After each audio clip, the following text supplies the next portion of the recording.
This is the Tobago House of Assembly's Executive Council media briefing for week ending October 29, 2011. Chief Secretary Orville London, in addressing the media, begins by expressing his concern over the Ministry of Finance failure to inform the THA of the CPEP-URP budgetary allocation. The Assembly has not received any information from the Division of Finance in relationship to the allocation for CPEP and URP. In previous years, that information in some cases would have been made known to us even before the reading of the budget. This time around, unfortunately, we are operating in something of a vacuum, and I have asked the Chief Administrator to speak to the Permanent Secretary at the Ministry of Finance, and hopefully we should get some information on that. But it places us in something of an awkward position if we're not clear as to what the situation is in relationship to CPEP and URP. We got to bear in mind that CPEP and URP are not funded from within the Tobago House of Assembly allocation. And it doesn't only present financing, but it presents accounting issues if we're not certain of what the situation is. And we could have, some embarrassment in relationship to payments. Another area of concern, which the Secretary of Health was supposed to address in greater detail, but which I think important enough that I should mention, is a statement made by the Minister of Finance in his budget speech, and of course, one that was reinforced by the Minister of Health in his statement, where it was said quite categorically that the Ministry of Health would in fact hand over the hospital to the people of Tobago by Christmas.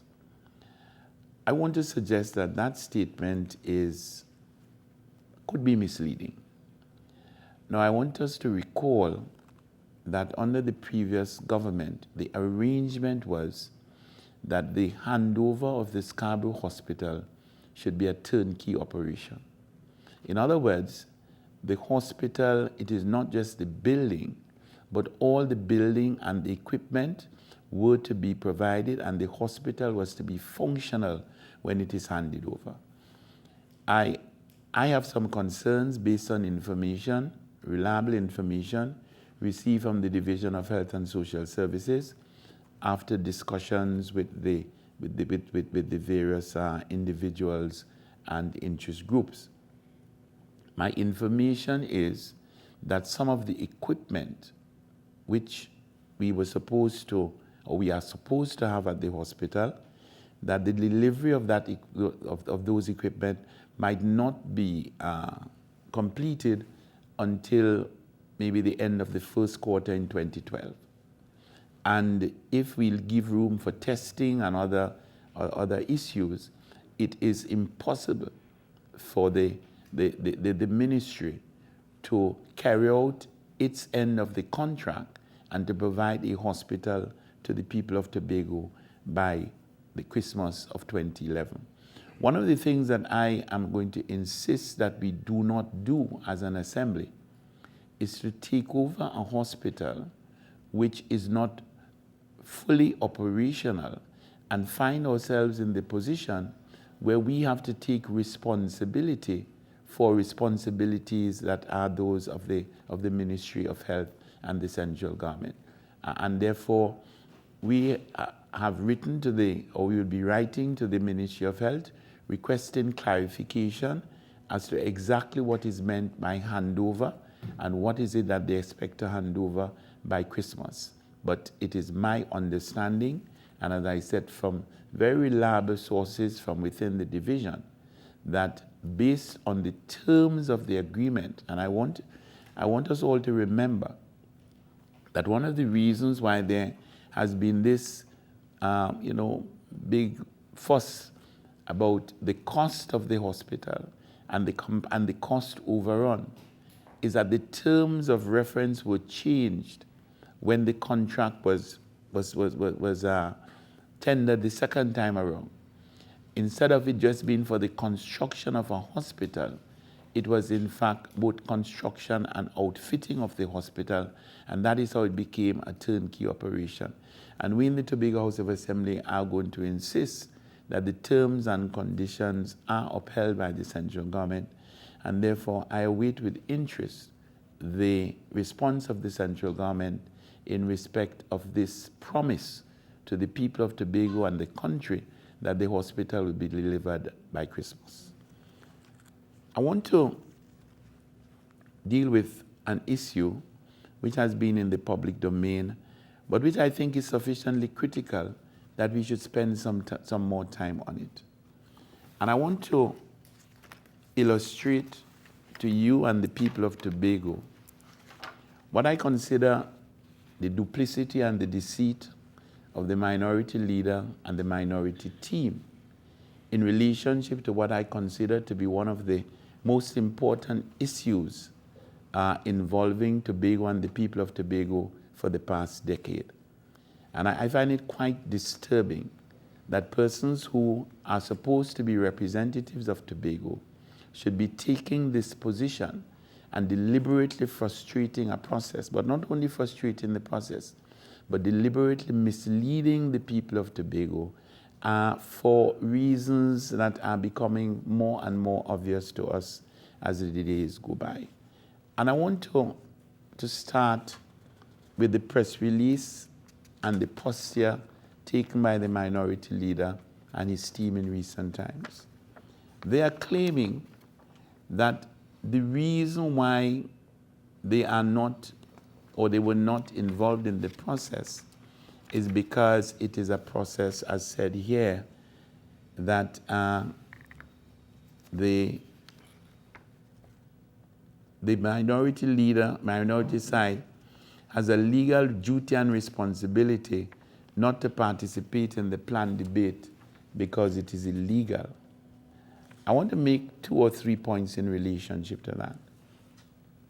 I have received 2 pieces of correspondence from the minority leader between the 17th and the 19th of October.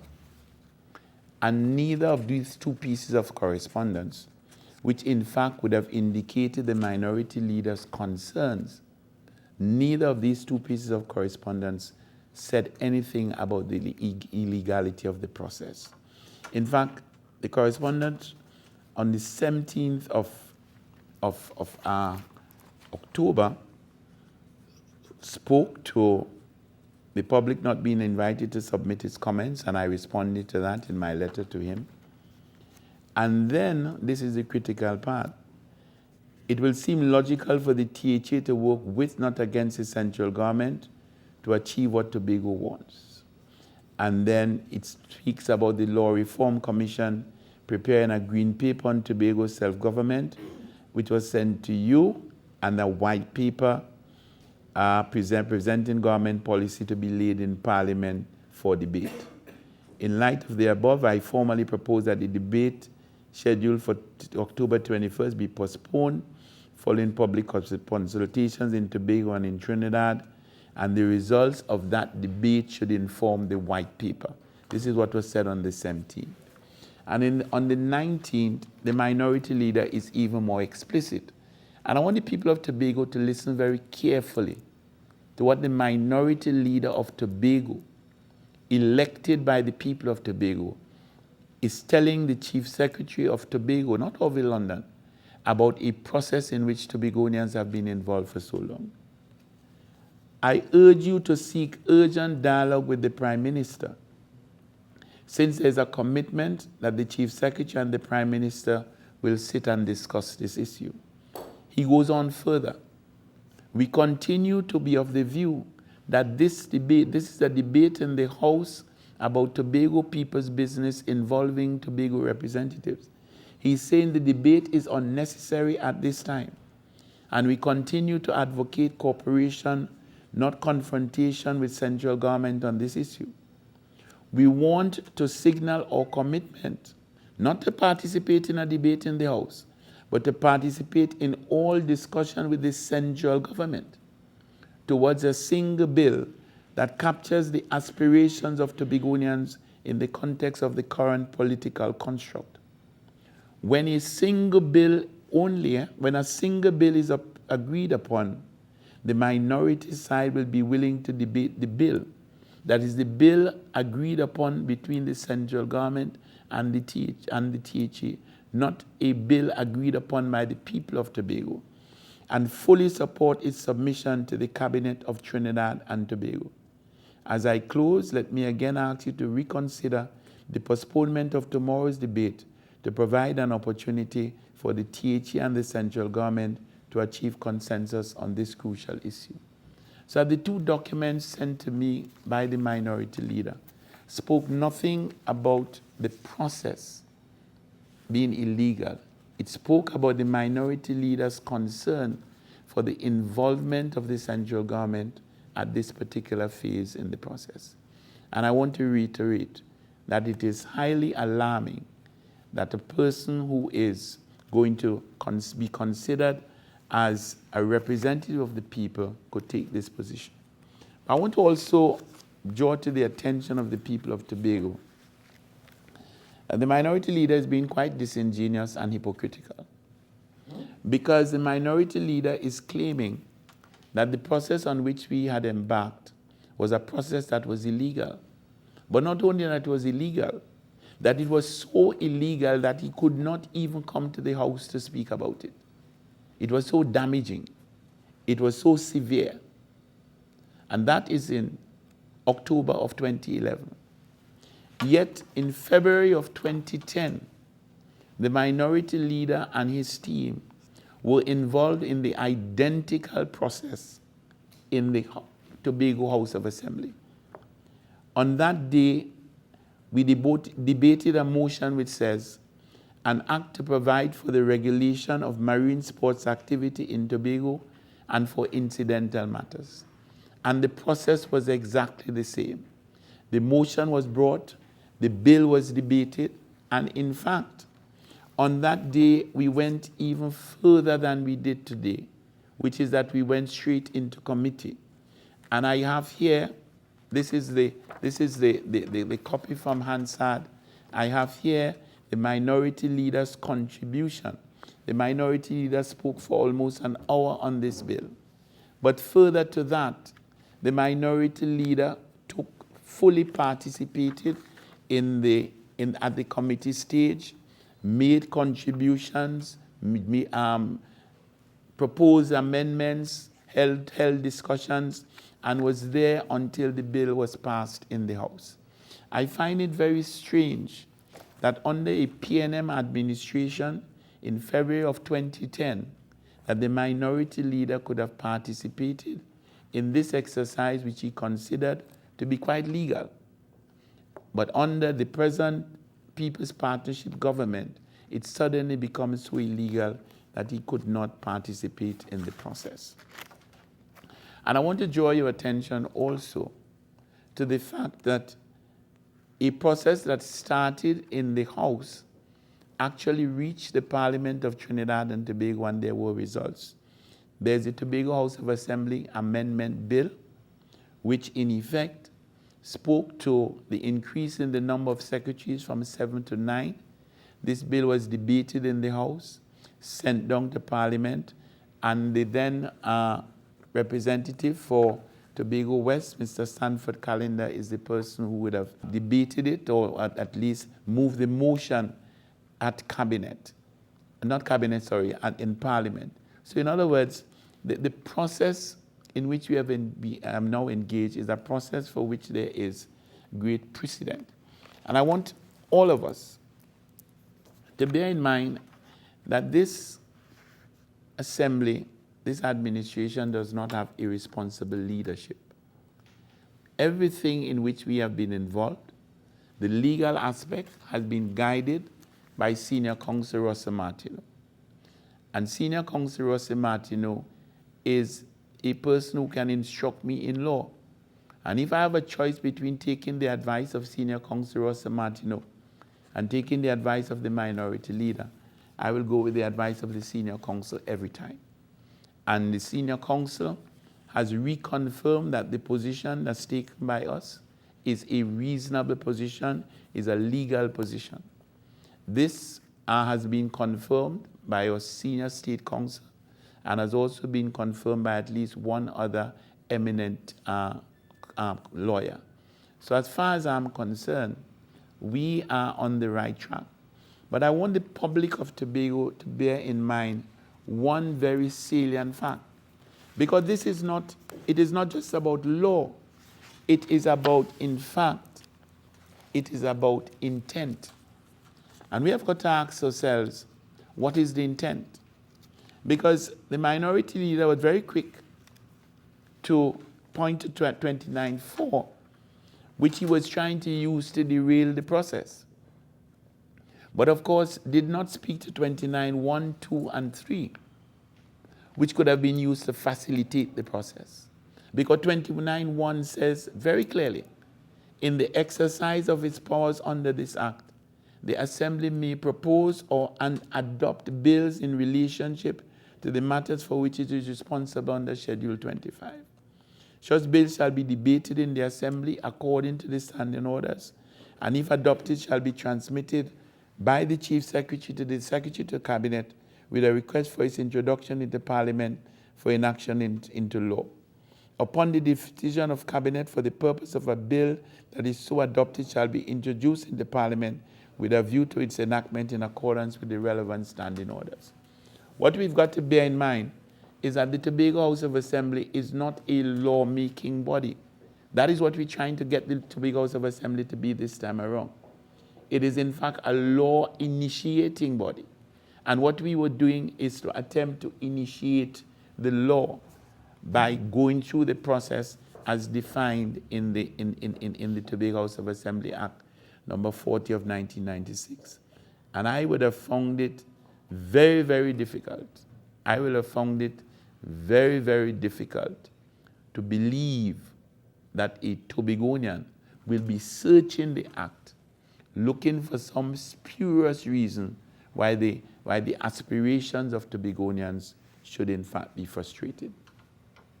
But I want us to please not allow this discussion on the attitude and the approach of the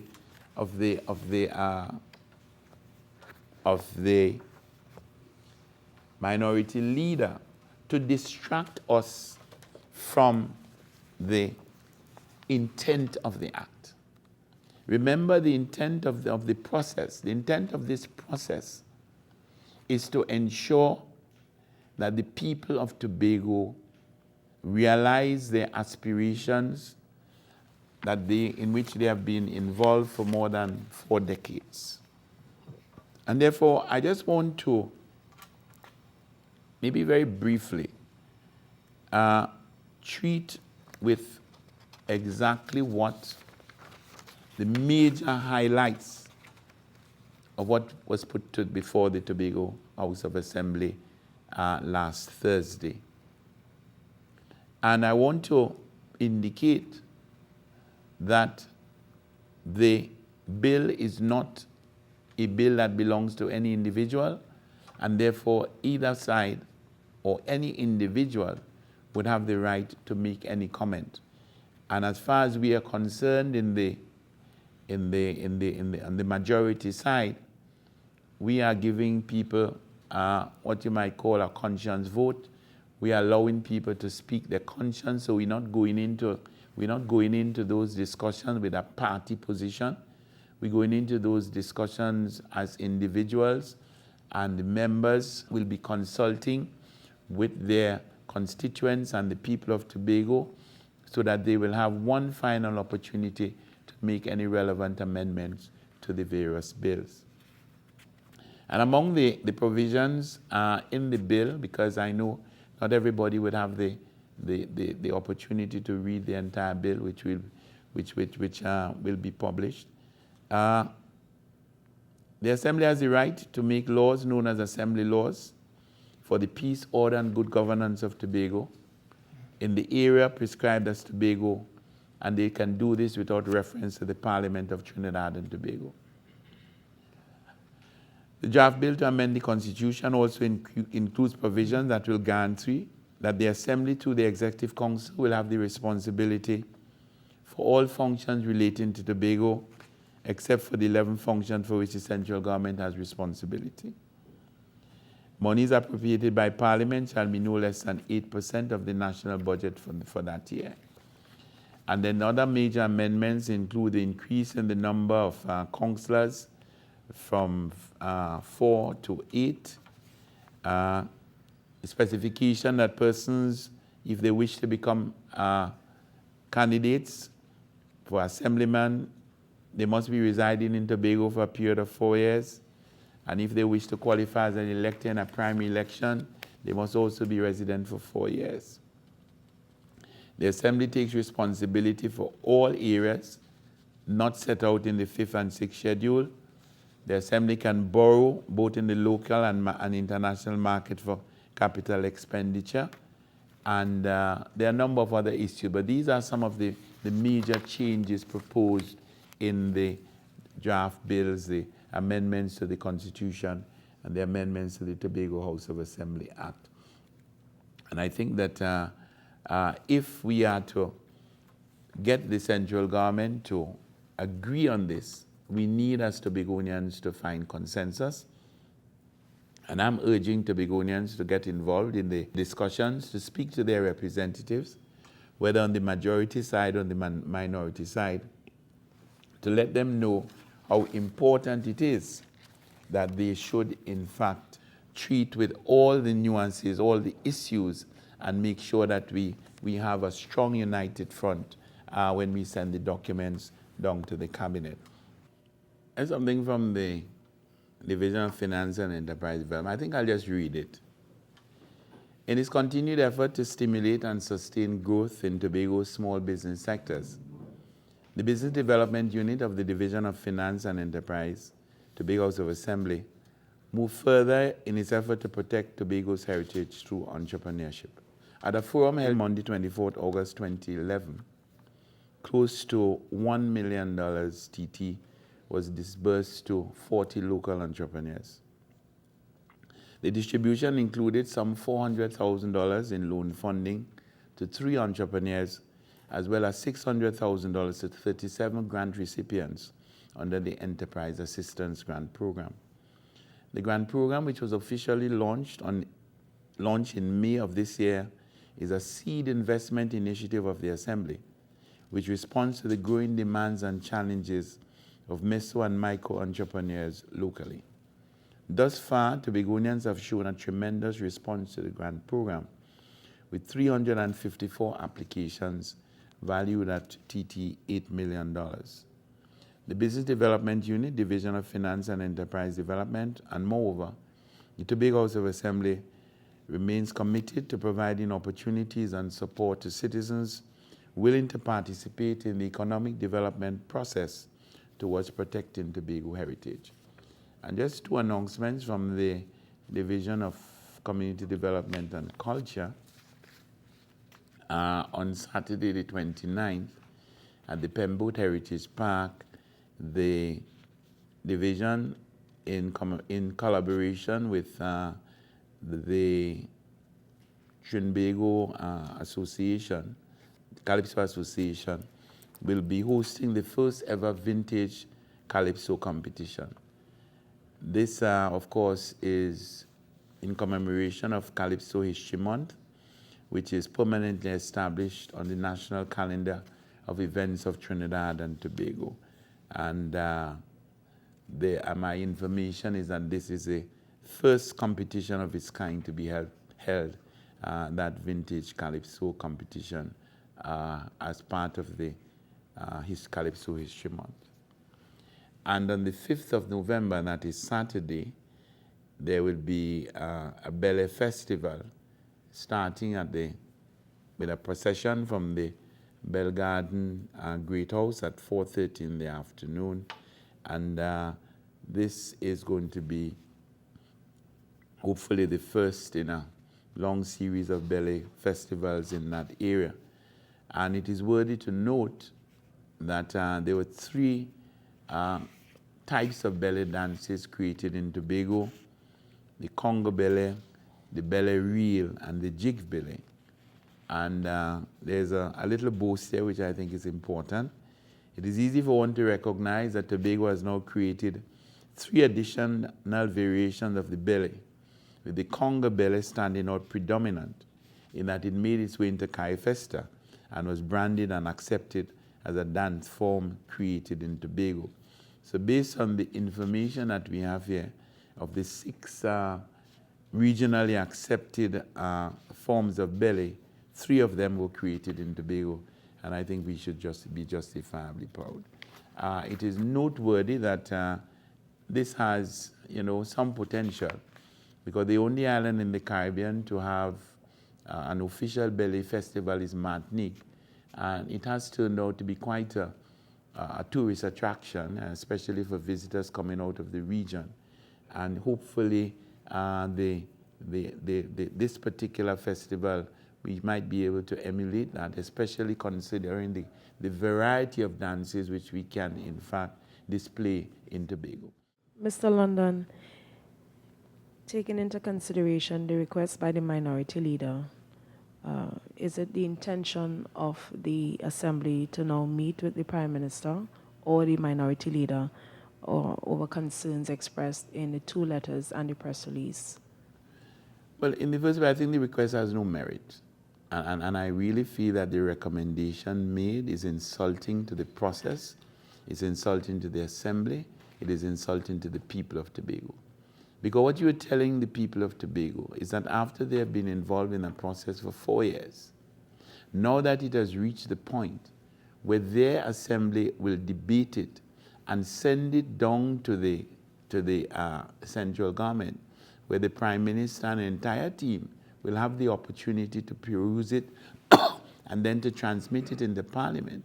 You're telling us that we should not even discuss it in our house. But before we discuss it in our house, we must send it to the Prime Minister for her approval. And that, to me, I find quite disturbing. In fact, I find it insulting. And I don't think that it is worthy of consideration. Because in any case, the Prime Minister and her team will have an opportunity to treat with the exercise. In reference to the hospital, can you just remind us, when is the opening expected? Like, I know that you said the first quarter in 2012 is when the equipment is supposed to be available and giving time for testing and so on. If the people of Tobago were asking, so when can we use the hospital, when would that be? The Minister of Health has indicated that the hospital will be opened for Christmas. I am saying that my definition of the hospital being open or ready for opening is when the construction is completed and when all the equipment would have been received, set up, and functioning. I am therefore concerned that the minister who has the responsibility for providing that is giving information which, based on the information coming to me, cannot be met. That deadline cannot be met. I am saying, therefore, what is needed and what we have requested is a clarification from the minister as to what he means by handover, what he intends to hand over, so that we can come to some kind of consensus as to exactly what is the responsibility of the central government in relationship to the hospital, and when will that responsibility be fulfilled.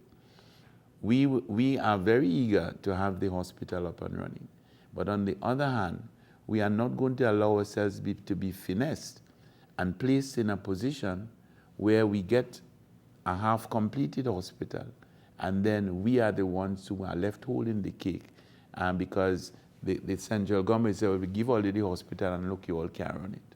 You all can't open it.